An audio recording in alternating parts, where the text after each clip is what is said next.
Краков стоит на реке Висла, самой большой и важной реке в Польше. Она протекает через весь город, разделяя его районы, и проходит рядом с известным холмом Вавель, на котором расположен Королевский замок. С этого замка мы и начнем наше небольшое путешествие по городу. С 1038 года по 1596 год Краков был столицей Польши и до 1734 года местом коронации польских королей. Не случайно этот город называют культурной и туристической столицей Польши. По легенде, Краков был назван в честь князя Крака, который когда-то победил дракона. Этот дракон – символ города и атрибут большинства сувениров. Вавельский дракон якобы жил в пещере под здешним холмом. Чудовище победили с помощью хитрости. Ему подсунули шкуру барана, набитую серой. Чтобы утолить жажду после съеденной серы, дракон напился воды из реки Вислы и лопнул. Выходим на улицу Гродскую, где расположены старинные дома и костелы. Мы подошли к костелу Святого Андрея, построенному в XI столетии. В дальнейшем здание получило барочные черты. С костелом соседствует обитель монахов, хранящая древние реликвии церкви. Кроме того, тут открыта библиотека с томами теологических произведений.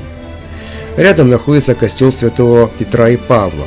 Перед входом в костел на постаментах стоят фигуры 12 апостолов, установленных в начале XVIII века. На их фоне любят фотографироваться туристы. Прямо над входом в здание висит герб иезуитов, окруженный фигурами святых. На самом верху герб короля Сигизмунда III. В старом городе часто видим конные экипажи, везущие туристов с разукрашенными лошадьми. Стоимость поездки составляет 200-300 злотых за 30-минутный маршрут и 500-600 злотых за часовую прогулку. В экипаж помещается до 5 человек. Повозка оплачивается целиком, независимо от числа пассажиров. Краков – один из крупнейших городов на юге Польши, расположенный в 300 километрах от Варшавы. Это административный центр Малопольского воеводства.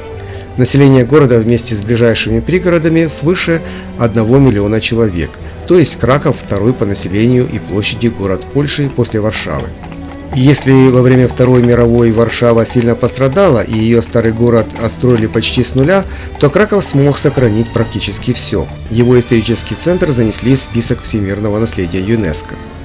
Вот видим Доминиканский собор или Базилику Святой Троицы, расположенную на улице Столярской, примыкающую к улице Гродской и площади Всех Святых, составляя таким образом единый исторический квартал. Сейчас еще одно чудо, глядящее с балкона одного из домов улицы Гродской. Прохожих неожиданно смешит потешный дракон. Он привлекает внимание туристов и служит оригинальной рекламой для местного заведения. Наконец вышли на рыночную площадь города. Размер площади 4 гектара. Это одна из самых крупных площадей Европы. Время ее появления относится к 13-14 векам, когда Краков был столицей Польши. С одной стороны площади видим почти тысячелетний романский костел Святого Войцеха и памятник Адаму Мицкевичу, на другой стороне башня ратуши, а над площадью возвышаются готические башни Мариатского костела. Кафедральный собор Успения Пресвятой Девы Марии или Мариатский костел ежечасно собирает возле себя толпы туристов, желающих послушать мелодию трубного сигнала, который каждый час раздается из башенного окна костела.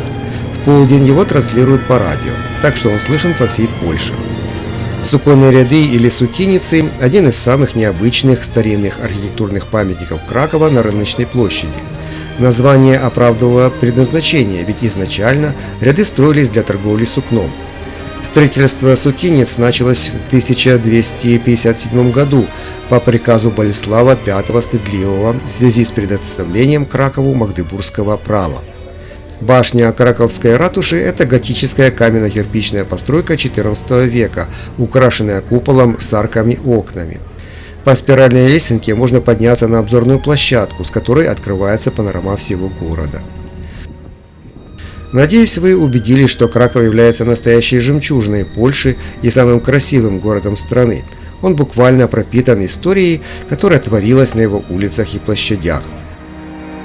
Кстати, в пригороде Кракова есть международный аэропорт, так что приезжайте и прилетайте.